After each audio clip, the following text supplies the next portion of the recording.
today we are doing two demonstrations, one at 11:30, the second will be at 1:30. And it's a very special treat because we don't normally do this for the public. Just because of the logistics that are involved with it. We do this in the wintertime for a very specific reason too, that I think Chris appreciates very much. Those of you who have been here in the summer know how incredibly hot it is. So we're very pleased to have nice temperatures, no snow, and I think you're going to have a good demonstration today. Oh, sorry, there you go. Big round of applause for Mr. Chris Rance. He's the guy in the hip. He's the man that makes it go round. Alright? And as I said before, welcome to the Beano Railroad Museum. This is literally the birthplace of American railroading. Railroading in Beano began in 1827, at a time when there were 3,000 miles of canals, hundreds of thousands of miles of roads. There was only 23 miles of rail in the entire country. 13 of those miles stretched from here in Baltimore out to Ellicott Mills, Maryland, which is now known as Ellicott City. The first 13 miles of railroad. Where you're standing today, we always call it the birthplace. This, literally, the Mountain Clear shops were built here in the late 1820s. They were in continuous use up to today, including to the end of the Beano in 1987, but they continue in use as part of the museum, making them one of the oldest operating shops in the country. The Baltimore Ohio Railroad got its name from its point of origin, which was the city of Baltimore, and its intended destination, which was, anybody? The Ohio River. That's a journey that would take the Beano 382 miles, 25 years to complete, at a cost of $14 million 19th century dollars. Today, that's the equivalent of approximately $467 million. The heyday of the Beano would occur in the 1920s, when it would stretch over 4,400 miles, linking 13 great states with the nation. The first piece of equipment we're going to move today is located in Bay 2, and it is the Tom Thumb and the director's car. So we're going to position the turntable into that location. And I'll tell you a little bit more about the turntable. This turntable was built and put in here in 1884 when the Roundhouse was completed. It's known as an Armstrong turntable. Anybody want to guess why? Because it's people power, Armstrong. It's a very simple machine based on balance. Where I'm standing in the middle, it's approximately 8 feet deep in the middle, 5 feet on the ends, slopes down to the middle. There's a single wrought iron column. Upon that wrought iron column sits a bridge. On that bridge rests two rails that support the weight of the equipment. The next time the turntable goes around, what I invite you to do is take a look inside the pit, just stick your head over a little bit. You'll see a stone sill that goes all the way out to the outer edge of the turntable pit. On that stone sill sits a single rail that is known as the ring rail. The ring rail's function, unlike a modern turntable where wheels rest upon it, the ring rail's function is for what you're going to see over here. What I want you to do is I want you to watch as they pull the Tom Thumb onto the turntable. What you're looking for is you're going to see that end of the turntable is going to go down. At both ends of the bridge, there's two sets of wheels. Those wheels are directly positioned over the ring rail. Their function is to basically make sure that the turntable pit goes no lower and it supports the weight as the equipment is brought on and off the turntable. Are we ready to go? Alright, let's go. Now watch the end, you will see it will dip. And as I said before, the way that a turntable functions is about balance. Balance based on equal weight distribution. It is not about having a piece of equipment centered on a turntable. It is about that piece of equipment's weight being equally distributed. There you go. The wheels on the end of the bridge are now in contact with the ring rail. What we are going to attempt to do is equally distribute the weight of these three pieces of equipment on the turntable, and when that is accomplished, what you will see is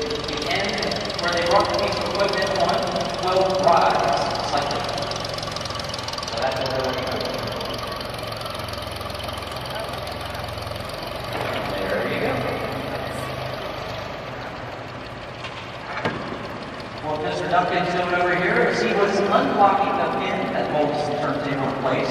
That's a very important locking mechanism because if you're bringing a piece of equipment on and the turntable was to pivot slightly, you could derail that equipment. On top of the turntable today, we have the Tom Thumb. Anybody here ever heard of the Tom Thumb? Alright.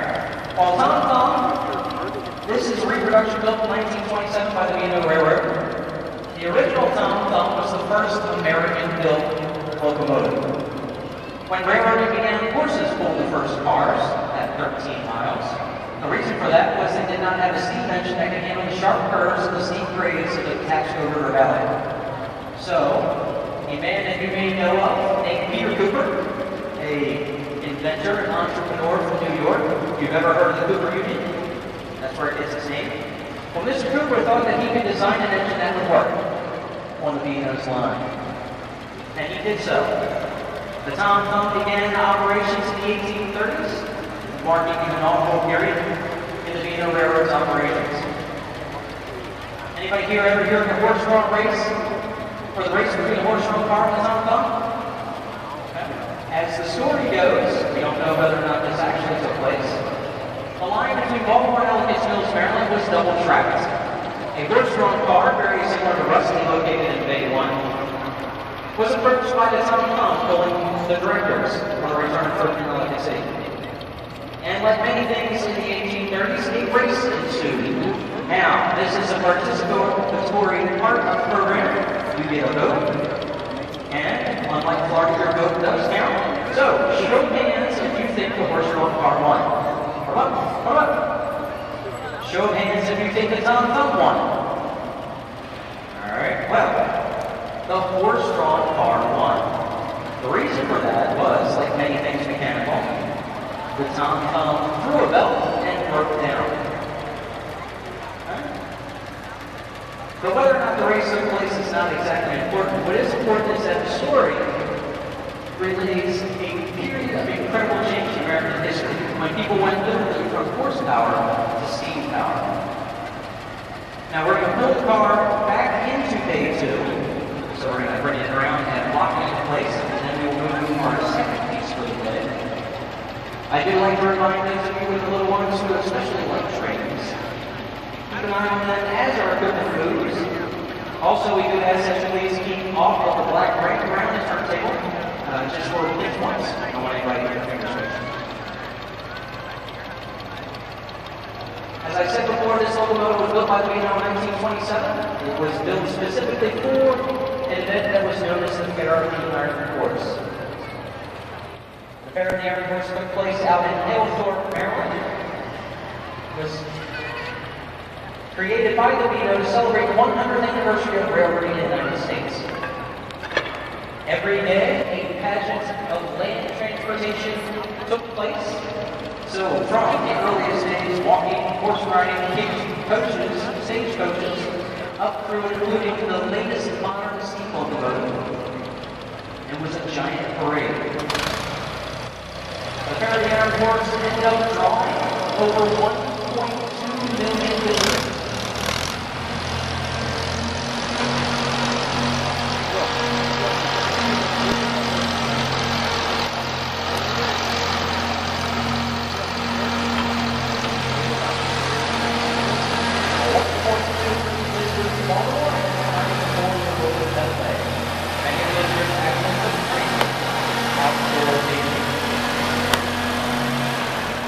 Is also one of our 4 operating steam engines. The other 3 are the St. Elizabeth, which is a 1951 Porter. The third is the Lafayette, located in Bay 4. And the fourth is the William Mason, which is the oldest operating steam engine in America that is currently at the shop in Green. So, as they shop a piece of equipment, they will back up. And the next piece of equipment that we are going to move is located in Bay 22. So I do ask that if you guys are located right here, you got the captain seats. I'll have to move you over a little bit. A little bit more about the mountain.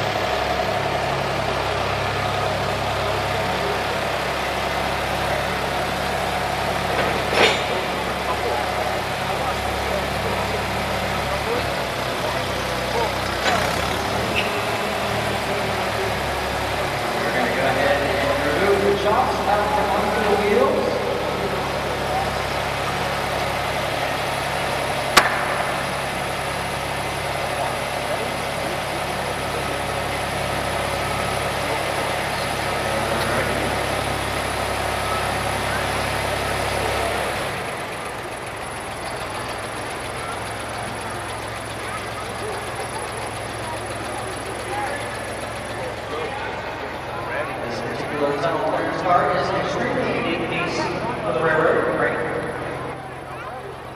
It served an important function. This car dates from the 1940s, was one of two of the railroad's operating fleet of maintenance-away equipment.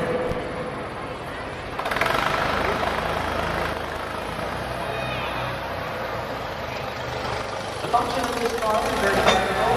As you see it come forward, you see a set of bars all the way around the metal frame on the front end of the car. Those bars, when this car was in use, would be fully extended.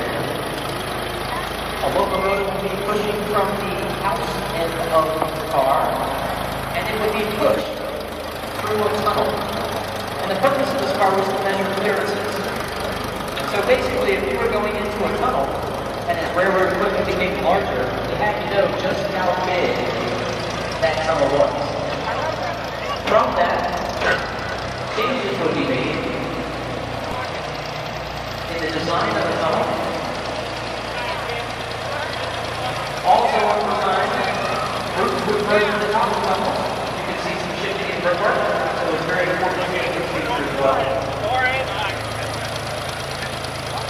As you can see, the tractor is slightly off-center. It may require us to recouple the car to readjust.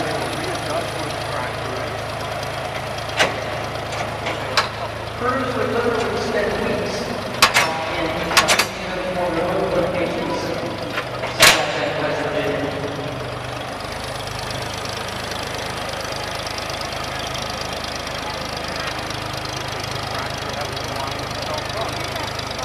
They would spend their time out there making the measurements that were necessary so they could do work to make sure that the equipment would make it through those tunnels. This was one of the 5 most endangered pieces of equipment here at the museum prior to the roof collapse in 2003. During the time when the museum was closed, it was restored to its current appearance. As I mentioned before, for those of you who are from Baltimore, you're familiar with our roof collapse. President Sagan in 2003, the Baltimore area received almost 3 feet of snow. The snow was so heavy that a variety of factors came together that actually caused half of the museum's roof to fall.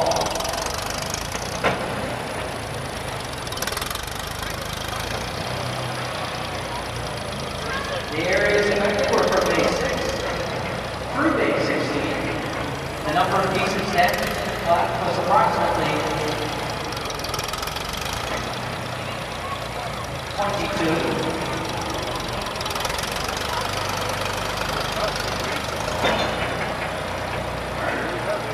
We're getting there. And short.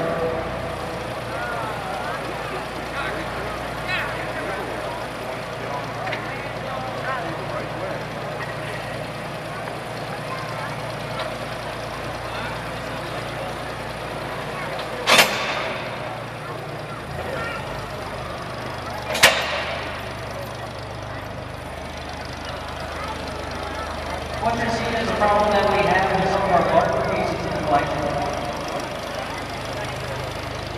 This particular car has a certain amount of weight. The end sills are all ballasted with metal scrap to make sure that it could be pushed. Sometimes it requires to be pushed on the turntable rather than pulled, and then take one more time to pull on the turntable. But as I was saying before, when the roof came down in 2003, the museum was closed for 22 months. The restoration efforts are still ongoing to fix the damaged pieces. The steam engines that you see out around you in Bay 6, Bay 8, 9, 10, 13, and also 12 have all gone for a restoration shop.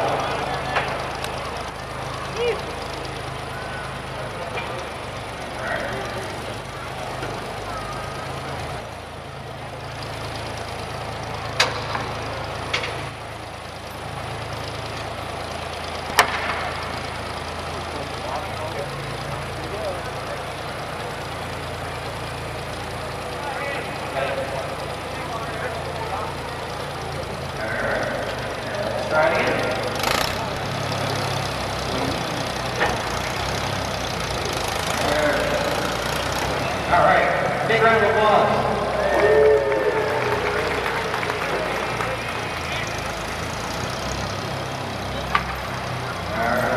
Again, now what we're looking for.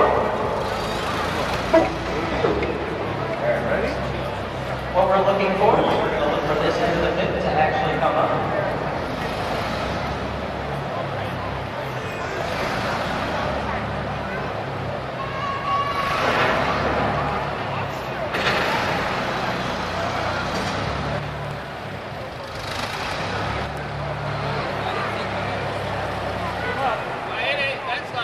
That's not up. Hey, Chris. Chris.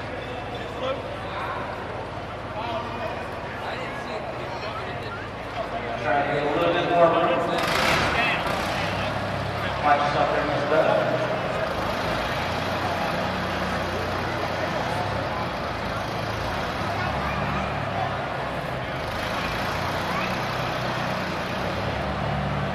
That about all right, yeah.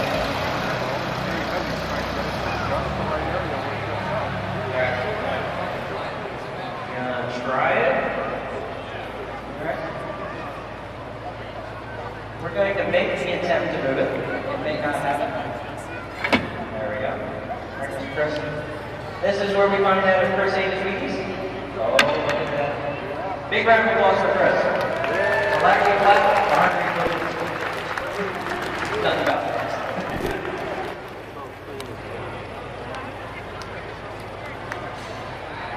One of the things that we found during the roof collapse, the turntable had to be reconditioned at that time due to water damage.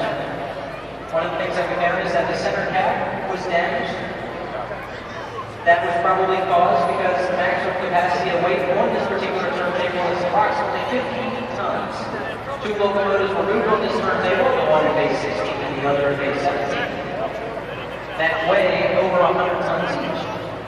So there was damage to that piece of equipment, and a new one had to be recast.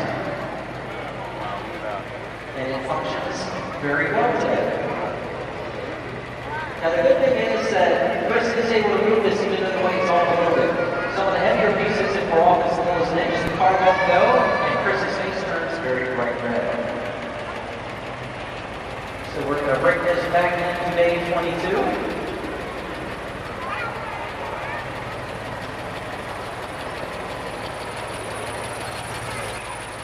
Another feature you might see as the turntable is going around are these little square blocks. They are very important to the operation of the turntable when it's not in use.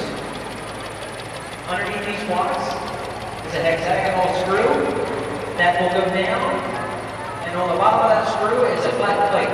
That flat plate rests directly on the brake rail, and when the turntable is not in use, it keeps it from moving. Right, so we're bringing it into day 22.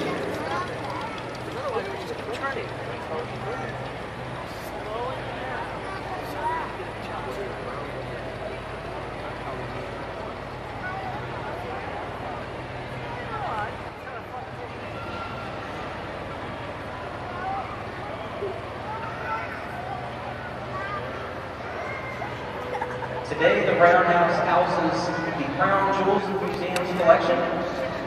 The museum's collection is strongest in its 19th century steam engines that date from the 1830s all the way up to the early 1900s. As I said before, this turntable or this Roundhouse was used for passenger cars only.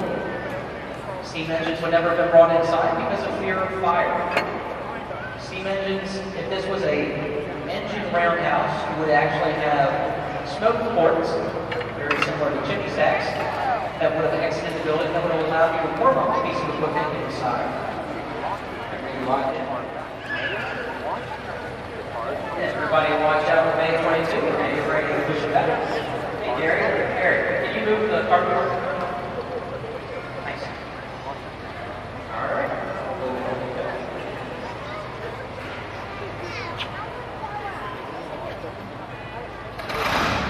And here we go.